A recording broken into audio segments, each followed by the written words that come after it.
안녕하세요. 저는 올해로 31살이 된 여자입니다. 얼마 전 2년이란 시간을 연애해온 남자친구와 결혼 이야기가 처음 오가기 시작했어요. 그러면서 남자친구의 부모님을 처음 만나게 되었고요.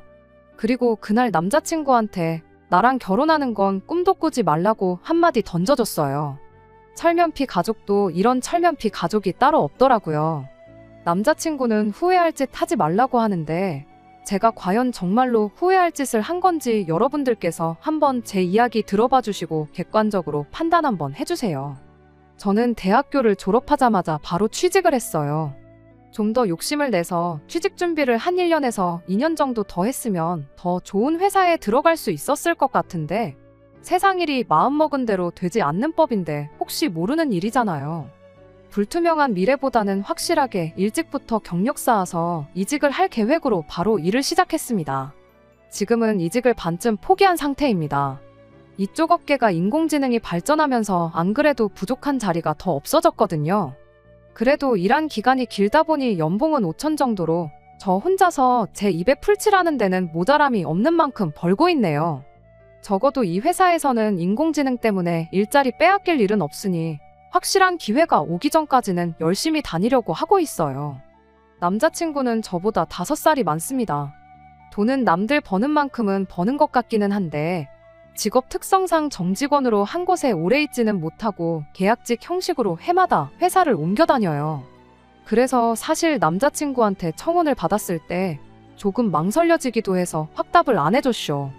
남자친구가 제 말에 결혼하고 나면 계약직 생활도 청산하고 당장 벌이가 줄더라도 정직원으로 뽑아주는 회사에 들어가겠다고까지 했지만 말씀드렸다시피 세상 일이 마음먹은 대로 되는 게 아니잖아요. 그래서 계속 대답을 미루고 있었어요. 그런데 하루는 남자친구가 그럼 그러지 말고 일단 자기 부모님부터 만나보면 어떻겠냐는 이야기를 꺼내왔습니다. 아직 결혼한다고 확답도 하지 않았는데 부모님을 만나보라니 그게 대체 무슨 경우냐 했더니 자기 부모님 만나보면 제 생각이 달라질 거라고 이야기를 하더라고요. 몇 번을 거절했지만 남자친구가 집요하게 똑같은 말을 해오는 바람에 결국 제가 두 손 두 발 다 들고 알겠다고 한번 만나는 보겠다고 했습니다.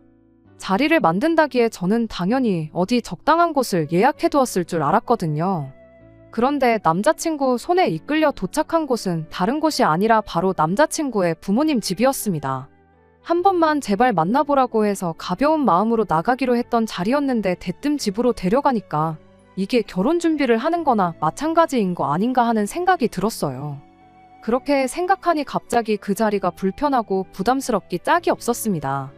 그래도 남자친구 아파트 현관에 들어서기 직전에 아무리 제가 집에서 만나는 것도 몰랐고 결혼할 생각이 없었다고 해도 빈손으로 가는 건 조금 아니다 싶다는 생각이 들었습니다. 그래서 그 길로 발걸음을 돌려 남자친구 집 근처에 있는 마트를 다녀왔어요.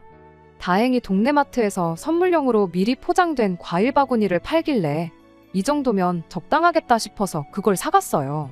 그렇게 남자친구 집안에 들어가니 남자친구의 어머니가 저를 엄청 반겨주셨습니다. 그러더니 난데없이 집 구경부터 시켜주시더라고요. 예상치도 못한 환영과 갑자기 시작된 집 구경에 많이 당황해 있는데 남자친구 어머니가 입을 열었어요. 원래 남자친구 어릴 적에 당신들이 미국에서 살았다고요. 그때는 이 집보다 2배는 크고 지하실에 다락까지 딸린 3층 집이었다는 소리를 하더라고요. 이어서 미국에서는 원래 이렇게 집에 손님 초대해 놓으면 집 구경부터 시켜주는 거라고 하더라고요. 그러면서 이방저방 구석구석 집 구경을 시켜주는데 솔직히 집 구경이라기보단 집 자랑을 하는 게 맞다 싶었어요. 뭐 저기 깔려있는 카페트는 어디에서 수입해왔다. 식탁은 통원목으로 된 식탁인데 나무가 뭐 200년을 살았네 어쩌네. 저 전등은 뭐 이탈리아에서 유명한 디자이너가 만든 건데 지금은 단종이 되어서 웃돈을 줘도 못 구한다. 이런 관심도 없는 이야기를 하더라고요. 결국 결론은 저거 구하는데 돈을 좀 썼다는 걸 저한테 자랑하고 싶을 뿐이라는 걸 안 봐도 알겠더라고요. 그래서 대충 우와 대단하다 하면서 맞장구 정도만 쳐줬어요. 뭐 그래도 객관적으로만 보면 집은 넓고 잘 꾸며놓고 좋아 보이더라고요. 아무튼 그렇게 집 투어가 끝나고 드디어 그 200년 되었다는 통원목 식탁에 앉게 되었어요. 그러면서 제가 준비해왔던 과일 바구니를 드렸는데 처음에는 남자친구 어머니가 형식적인 거절을 하시더라고요. 그런데 괜찮은데 이런 걸 뭘 다 사왔냐고 하는 거절이 아니라 참 어이가 없었네요. 남자친구 어머니가 말하기를 우리는 프리미엄 붙은 수입 과일 아니면 안 먹는다고 거절을 했으니까요. 그 말을 들으니 사온 사람 성의는 생각도 안 하고 말을 저렇게 하는 건지 섭섭한 걸 떠나서 진짜 동네 마트에서 사온 건 안 먹는 사람들인가 싶었습니다. 집안 해놓은 꼴을 보면 허세가 워낙에 심하니 충분히 그럴 수 있겠구나 싶었어요. 그래서 집에 돌아가는 길에 환불이나 받아야겠다 싶어서 건네드린 과일 바구니를 다시 제 쪽으로 살짝 당겼는데 남자친구 어머니가 얼마나 손에 힘을 꽉 쥐고 있는지 과일 바구니가 미동도 안 하더라고요. 그때 말은 저렇게 하지만 사실은 받고 싶은 거구나 싶어서 그냥 놓아드렸죠. 아무튼 그렇게 대화가 시작되었어요. 이야기가 시작되기에 앞서서 말을 할까 말까 고민을 했던 게 하나 있어요. 결혼 이야기가 오간 건 사실이나 아직 결혼하기로 확답을 한 건 아니라고요. 그런데 그게 예의에 어긋나는 일인가 싶기도 했고 남자친구가 어련히 잘 설명을 했겠거나 싶기도 해서 그냥 뭐 때문에 나를 그렇게 보자고 했는지 이야기나 한번 드러나 봐야겠다 싶었습니다. 그런데 보아하니 남자친구가 설명을 조금 이상하게 한 것 같더라고요. 남자친구 어머니는 저희가 이미 결혼을 하기로 했지만 남자친구의 직장이 안정성이 부족하기 때문에 그게 걱정이 되어서 결혼을 미루고 있다는 것처럼 말을 하고 있었으니까요. 저를 자꾸 우리 며느리 하면서 부르는 걸 보니 어쩔 수 없이 말을 해야겠다 싶었습니다. 사실 제가 아직 결혼하겠다는 말에 대답을 한 건 아니라고요. 그리고 오늘 이 자리가 다른 게 아니고 결혼에 대한 이야기가 오고 가는 자리인 걸 알았더라면 아마도 오늘 제가 이렇게 이 자리에 따라 나오진 않았을 거라고도 말했습니다. 그랬더니 남자친구 어머니가 기분 나빠하더라고요. 뭐 충분히 그럴 수 있겠구나 싶었어요. 시어머니 입장에서 아들이 최고지 며느리가 아들보다 더 좋다는 시어머니는 세상에 없잖아요.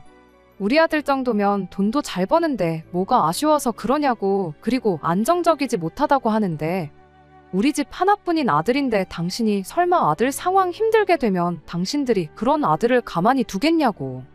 우리 아들 미래는 당신들이 걱정 없게 책임질 테니 일단 결혼부터 하라고 막무가내로 나오더라고요. 제가 시큰둥한 표정으로 있으니 남자친구가 옆에서 한마디 거들었어요. 엄마가 그랬는데 너 시집 올 때 1,000원짜리 한 장도 안 들고 와도 된다고 했다고요. 남자친구 어머니가 남자친구한테 좀 조용히 좀 있으라는 표정으로 한번 노려보더군요. 아마 그게 마지막 비장의 카드였나 본데 남자친구가 마음이 급한 나머지 먼저 패를 까버린 건가 싶었어요. 이미 꺼낸 말인데 어쩌겠나요. 남자친구 어머니가 그렇다며 결혼식 비용이고 뭐고 전부 다 해줄 거고 말 그대로 몸만 와도 되게 해주겠다고 그래도 싫으냐 하고 묻더라고요. 그런데 그게 대체 뭐 얼마나 대단하게 좋은 조건인가 싶었어요. 제가 모아놓은 돈이 1억 정도 있는데 어차피 결혼하면 부부가 둘이 같이 경제공동체가 되는 거 아닌가요? 돈 관리야 따로 할 수 있겠지만 여전히 내 돈이나 남자친구 돈이나 결혼하면 부부 재산인데 당장 땡전 한 푼 없이 몸만 간다고 그게 저한테 뭐가 이득이라는 건지 싶었습니다. 그래서 그건 지금 당장 대답할 수 있는 게 아닌 것 같다고 했어요. 저희 부모님 또한 제가 결혼한다고 하면 얼마 지원해주고 싶어 하실 거고 남자친구 청혼에 대답을 안 했던 만큼 집에 결혼 이야기를 꺼낸 적도 없었다 보니 부모님하고도 상의를 해보고 싶었거든요. 그랬더니 남자친구 어머니가 다 해주겠다는데 뭘 그렇게 비싸게 구냐면서 보았다시피 이 집에 있는 가전이며 가구며 하나같이 다 비싸고 좋은 것들 뿐이라고. 네가 언제 이런 걸 써보겠냐며 지금 네가 앉아있는 이 식탁이랑 의자만 해도 네 한 달 월급으로는 꿈도 못 꾸는 거라며 난데없이 또 가구 자랑을 하더라고요. 그런데 아들 결혼 이야기를 하면서 난데없이 왜 집에 있는 가전가구들이 비싼 거라고 자랑질을 하는지 싶었는데 알고 보니 몸만 오라는 말이 진짜 이 집으로 제 몸만 가지고 들어오라는 말이었던 거더라고요. 뭐 비싼 식탁에서 밥 먹으면 보리밥이 쌀밥이 되고 돼지고기가 소고기가 되나요? 비싼 가구 쓰게 해줄 테니 결혼해서 당신들 모시고 살라는 사람은 세상에 또 처음 봤어요. 안 그래도 결혼 생각이 없었는데 저렇게 나오니 더더욱이 결혼을 하고 싶은 생각이 사라졌습니다. 그래서 여지껏 빙 둘러 말했는데 그냥 이제는 진짜 아닌 것 같아서 단호하게 말했어요. 저는 절대로 결혼할 생각이 없으니 앞으로 무슨 말을 하셔도 제 마음이 변하는 일은 없을 거라고 딱 잘라 말했습니다. 대체 어디에 뭘 믿고 저러는 건지는 모르겠는데 저한테 뭐가 마음에 안 들어서 결혼을 안 한다고 묻더라고요. 아드님 안정적인 수입원이 없는 것도 싫고 결혼하자마자 시댁에서 시부모님 모시고 살고 싶은 생각도 없다고요. 이미 그거 두 개가 안 맞는데 어디서 결혼해야 할 이유를 찾아야 하냐고 되물었죠.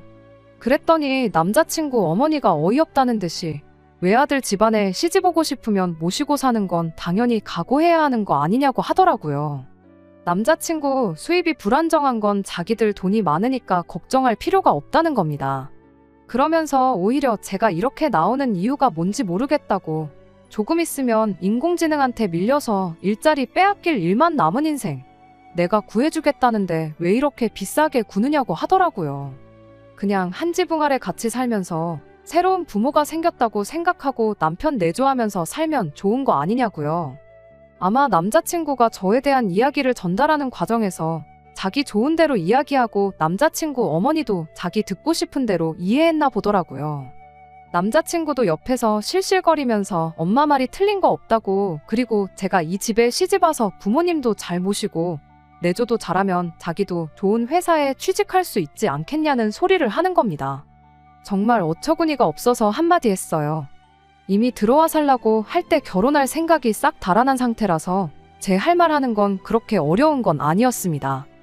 남자친구한테 말도 안 되는 소리 좀 하지 말라고, 네가 능력이 없어서 정직원 자리 못 꿰차고 계약직만 전전하고 있는 건데 내가 이 집 들어와서 뒷바라지 해주고 니네 엄마 아빠 수발 들고 살면 어떤 능력이 생기냐고요.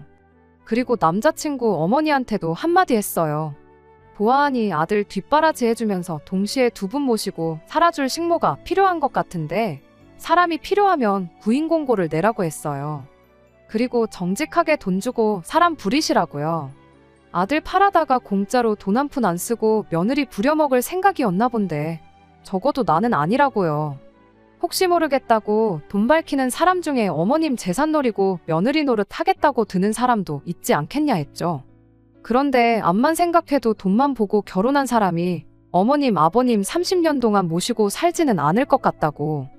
음식에 독을넣던지 밤마다 물 한 그릇 떠다 놓고 일찍 좀 돌아가시라고 기도를 하든 어떻게든 하루라도 덜 살게 하려고 노력하지 않겠냐고요. 혹시나 몸만 오겠다는 며느리 찾으시면 그때부터는 드시는 거 조심하고 만수무강 하시라고 한마디 하고 자리에서 일어났습니다. 밖에 나오는데 갑자기 올 때 사온 과일이 생각나더라고요. 어차피 안 먹는다고도 했고 줬다 뺏는 게 제일 치사하다지만 더 이상 상종도 할 일이 없는 사람들인데 그게 무슨 상관이겠어요. 환불을 받아도 내가 받고 먹어도 내가 먹는다는 생각으로 그냥 제가 다시 들고 나왔죠. 남자친구가 쫓아나오더니 저보고 이게 뭐 하는 짓이냐고, 지금 너 후회할 짓 하는 거라고, 엄마 집이 얼마짜리 집인 줄은 아냐고 하더라고요. 그래서 곧바로 인터넷에 검색해줬어요. 40평형 아파트가 12억 정도 하대요? 인터넷에만 쳐봐도 나오는 게 집값인데 그걸 나한테 묻냐고. 그리고 엄마 집인데 집값이 얼마인지 궁금하면 엄마한테 물어야지 그걸 왜 나한테 묻냐고 했죠. 그랬더니 어이없어 하면서 자기가 얼마인지 궁금해서 물어봤겠냐고. 그게 다 자기가 물려받을 재산인 거 모르냐고 하면서 자기랑 결혼하는 것부터가 제 인생에 있어서 엄청 이득이라는 것처럼 말하더군요. 엄마 아빠 집이 12억이라서 참 좋겠다고, 세상 어딘가에는 그 아파트 물려받을 거 생각하고 너랑 결혼하겠다는 사람이 있을 수도 있으니까 한번 잘 찾아보라 그랬어요. 그러고 휙 뒤돌아서서 제 갈 길 가니까 남자친구가 쫓아오더니 제 팔을 확 낚아채더라고요. 강제로 저를 끌면서 그러지 말고 당장 엄마한테 사과부터 하라고 하길래 이것 놓으라고 들고 있던 과일 바구니 가지고 남자친구 머리통을 내려쳤어요. 과일이 바닥에 떨어지면서 그런 건지 남자친구 머리에 맞아서 그런 건지는 모르겠지만 바닥에 파인애플 하나가 반으로 쪼개져 있더라고요. 나머지 과일들은 바닥에 굴러다니고 있었고요. 남자친구한테 안 그래도 줬다 뺏는 것 같아 신경 쓰였는데 그냥 네 줄게 니네 가족들하고 먹으라고 한마디 했어요. 환불 못 받은 게 아깝긴 하지만 7만 원 주고 헤어졌으면 싼값에 안전이별한 거라 생각하려고요. 그 뒤로 남자친구한테서 온 연락은 너 정말 후회할 짓 하고 있는 거라는 말이었습니다. 하지만 아무리 생각해봐도 이렇게 헤어진 게 아쉽다거나 전혀 후회가 되지 않아요. 오히려 하루라도 빨리 남자친구의 본성을 알게 된 게 다행이다 싶기만 합니다. 정직원 전환 못하는 건 남자친구가 아니라 회사 문제일 수도 있으니 조금 억울할 수는 있었겠다 싶지만 생각해보니 그동안 제가 몰랐을 뿐이지 36 나이 먹고 엄마 거리면서 엄마 품 못 떠나는 사람, 엄마 말에 거역 못하고 엄마 말이 곧 법이라고 생각하는 사람이었던 거잖아요. 더 더러운 꼴 보기 전에 시작하자마자 뒤집어 엎은 게 정말 잘한 일이다 싶네요. 두 번째 사연입니다. 안녕하세요. 요즘 들어 부쩍 생각이 많아진 30대 여성입니다. 학창시절만 하더라도 제가 제 30대 중반을 생각하면 결혼해서 애도 낳고 이래저래 바쁘게 살고 있을 줄 알았는데 막상 이 나이가 되니 제대로 이루어 놓은 건 없는데 마음만 바쁜 것 같아서 마음이 씁쓸하네요. 사람마다 살아가는 속도가 다른 거라고 괜히 남들 신경 쓰느라 서두를 필요는 없다고도 하지만 그래도 자꾸 다른 사람들과 제 자신을 비교하게 되는 건 어쩔 수 없는 건가 싶기도 하고요. 사실 최근까지만 하더라도 이 정도로 생각이 꼬리에 꼬리를 물지는 않았어요. 제가 원래 그렇게 복잡한 성격은 아니거든요. 좋은 게 좋은 거라고 매사 최대한 단순하면서도 긍정적으로 보려는 편이지요. 하지만 어째서인지 남자친구에게 프로포즈를 받고 난 이후로는 하루가 멀다 하고 머릿속이 복잡하고 정말이지 제 마음을 저도 잘 모르겠습니다. 친구들하고 이야기를 해볼까 그런 생각도 안 한 건 아니지만 결국 다 거기서 거기니 제 친구들인 거 아니겠어요? 그리고 당장 걔 중에 시집간 친구는 둘밖에 없기도 하고요. 그렇다고 어머니와 상의를 하다니 괜한 심려를 끼쳐드리는 건 아닐까 싶어 그 또한 망설여지대요. 그래서 이렇게 사연을 보내봅니다. 사실 저도 가끔 남들은 도대체 무슨 생각을 하고 살까 궁금해서 여기 사연을 들으러 오곤 했거든요. 그리고 그럴 때마다 생각지 못한 조언과 기발한 묘책들을 발견하곤 무릎을 탁 치곤 했지요. 그러니 오늘도 부탁드립니다. 해주실 말씀이 있으면 가감없이 해주세요. 남자친구와는 회사 선배의 소개로 만났습니다. 원래 자연스러운 만남을 선호하는 편이라 내키진 않았지만 회사 선배가 주선해준다 하니 싫다 소리를 못해서 나간 자리였지요. 그리고 첫인상은 그럭저럭 나쁘지 않았어요. 제 스타일의 외모는 아니었지만 어떻게든 대화를 이끌어 나가려는 그 노력이 가상했다고 해야 할지. 그래서 실은 당시 연애 생각이 없기도 했고 회사 일도 바빠지던 터라 누가 나오든 정중히 거절할 생각이었는데 이때도 차마 거절을 못해서 두 번째 만남을 갖게 되었네요. 그리고 이후로도 남자친구의 끊임없고 적극적인 대시로 결국 한 달 만에 연애를 시작했고요. 그리고 그렇게 만남을 이어온 지 4년 만에 남자친구가 저에게 프로포즈를 해왔습니다. 평소처럼 데이트를 하고 남자친구가 저를 집에 데려다 주던 길이었는데 뜬금없이 동네 공원을 한 바퀴 걷자더니 대뜸 그러는 거예요. 저와 함께라면 앞으로 인생에 닥칠 어떤 위험도 이겨낼 수 있을 것 같다면서 결혼해달라고요. 그리고 속물처럼 들릴지도 모르겠지만 솔직히 제가 꿈꾸던 그런 프로포즈는 아니었어요. 반지는커녕 꽃 한 송이도 준비되어 있지 않았거든요. 하지만 연애하는 동안에도 그런 쪽으론 영 무디고 센스가 없는 사람이었기에 그러려니 하고 저도 잠깐의 고민 끝에 그의 프로포즈를 받아들였네요. 그리고 그때부터는 결혼 준비가 한마디로 일사천리로 진행되기 시작했습니다. 양가 부모님을 찾아뵙고 인사드리고 결혼식부터 시작해서 신혼집에 들어가는 비용까지는 반반하기로 하고 크게 서로 거슬리는 것도 없었고 어느 한쪽이 뜸을 들이거나 하는 일도 없었습니다. 게다가 양가 어른들 모두 너희들이 좋은 쪽으로 결정하라며 저희의 의견을 존중해 주셨지요. 그러니 고부 갈등이라던가 시집살이라던가 그런 건 걱정은커녕 아예 생각조차 안 했어요. 이렇게 상식적이고 시원시원한 남자친구 부모님께서 저를 그런 식으로 힘들게 하실 리가 없다고 아주 철석같이 믿었거든요. 그런데 얼마 전 상견례까지 다 마치고 나니까 남자친구 부모님 두 분 중 특히나 어머님께서 예전과는 다른 태도를 보이기 시작하셨습니다. 전에 없이 제가 하는 말 한마디, 행동 하나 꼬투리를 잡기 시작하신 건 물론이고 결혼식 비용에 대한 이야기도 예전과는 전혀 다른 말씀을 하시더라니까요. 특히나 가장 어이가 없었던 건 바로 집에 관한 것이었어요. 남자친구 부모님께선 서울 끝자락에 위치한 동네에 2층짜리 주택에서 거주하고 계세요. 그리고 언젠가 남자친구가 말하기를 원래는 동네 전체가 싹 다 주택이었는데 몇 년 전 투자자들이 몰리면서 그 주택들이 다 밀리고 빌라가 지어졌다대요. 그리고 자기 부모님도 투자 제안을 받으셨다는데 어머님이 한마디로 돈 얼마 더 받겠다고 욕심을 내시다가 그 기회를 놓치셨다나요? 그래서 실제로 남자친구 동네에 가면 번듯한 빌라들 사이로 남자친구네 허름한 주택만 덩그러니 있어요. 그래도 뭐 이거야 제가 사실 왈가왈부한 문제는 아니죠. 남자친구 부모님이 당신들 재산으로 이득을 보셨든 손해를 보셨든 저랑은 상관없는 이야기니까요. 그런데 그러면 제가 왜 저희 결혼을 앞두고 집이 문제라고 하냐. 그건 바로 어머님이 저희더러 들어와 살라고 하셨기 때문입니다. 말씀드린 대로 남자친구네 주택은 2층짜리로 남자친구네는 1층에서 거주를 하고 2층은 세를 주고 있었어요. 그런데 이제 2층이 계약이 끝나면서 나가겠다고 하니까 저희더러 2층에서 살라고 하셨던 거죠. 그리고 당연히 저는 남자친구가 그 얘기를 꺼내자마자 거절했습니다. 저희 회사에서 먼 것도 먼 거지만 아무리 남자친구 부모님이 좋은 분들이라고 해도 위아래로 살고 싶은 생각은 없었으니까요. 그래서 남자친구한테 싫다고 했어요. 부모님께도 잘 말씀드리라고 했고요.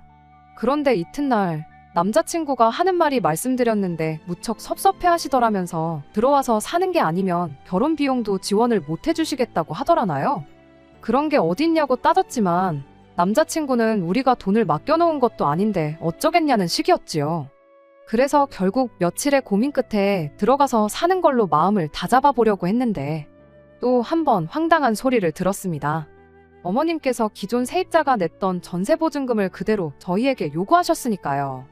게다가 황당한 점은 거기서 끝이 아니었습니다.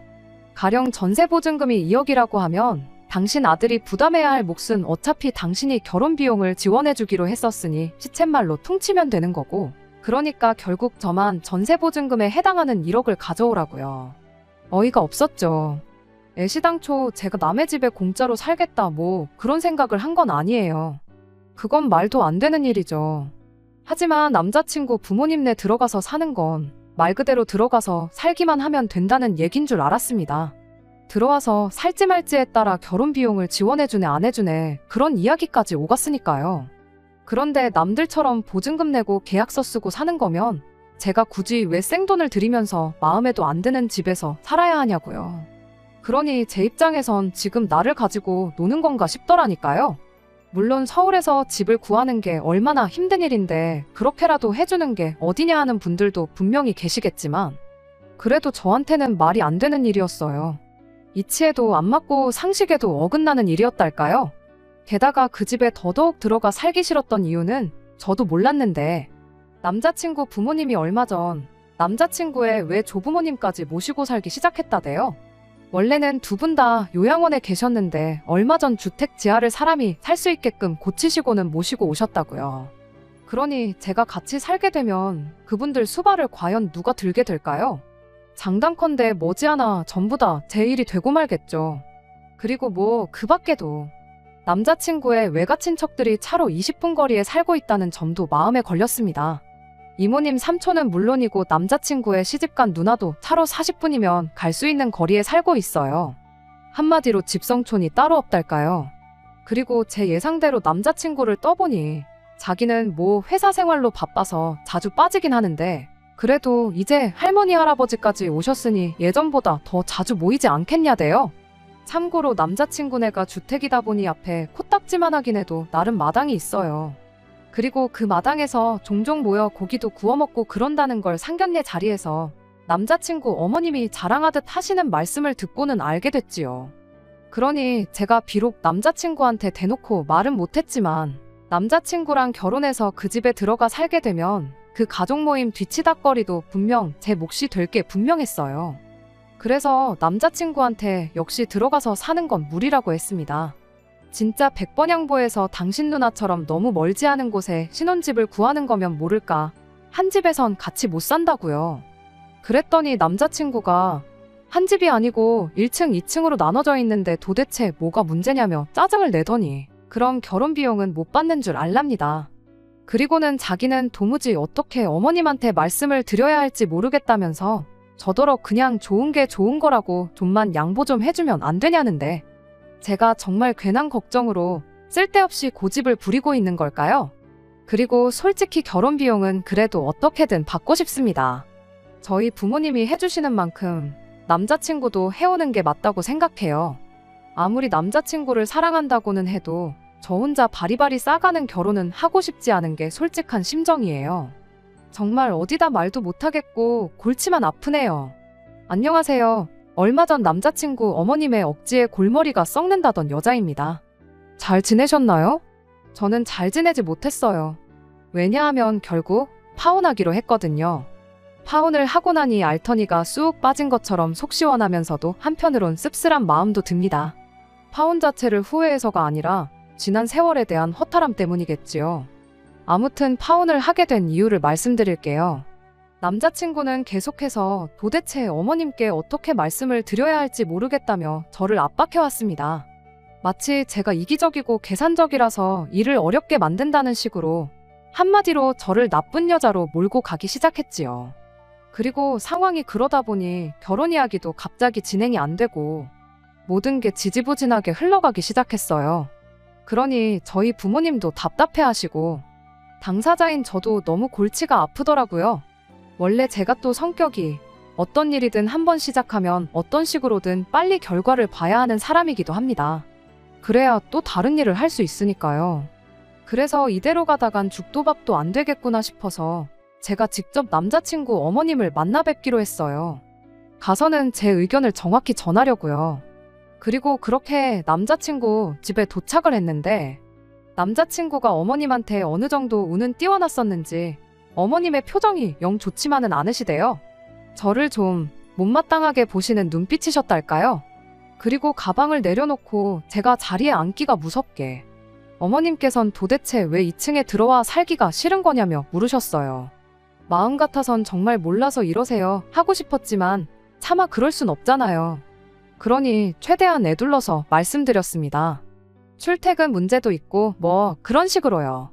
하지만 어머님께선 모르시는 게 아니셨어요. 제 손을 꼭 잡으시곤 제 마음 다 안다며. 나도 시집살이를 해봤는데 왜 모르겠냐. 시부모랑 한 집에 산다는 게 결코 쉬운 일은 아니다.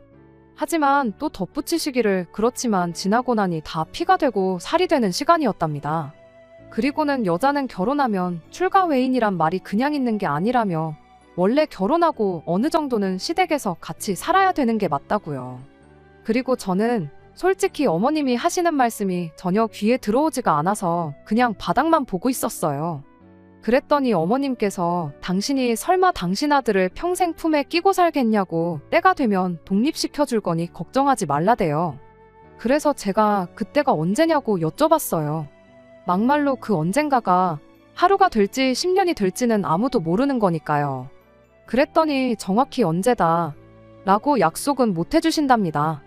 다만 옛말에 며느리는 벙어리로 3년, 장님 3년, 귀머거리 3년은 살아야 한다지 않냐며. 그런 말처럼 제가 시댁에서 같이 살면서 가풍도 배우고 진정한 며느리로 거듭나면 그때 독립을 시켜주시겠다나요? 어이가 없어서 말 그대로 입이 다물어지질 않았어요. 와, 요즘에도 그런 생각을 하는 사람이 있다니. 놀랍고 신기하고 그런 사람이 내 결혼 상대의 어머님이란 사실이 소름이 끼칠 뿐이었지요. 그래서 결국 저도 듣다 못해 한마디 했습니다. 그럼 어머님은 아무래도 진정한 며느리로서 거듭나지 못하신 것 같다고요.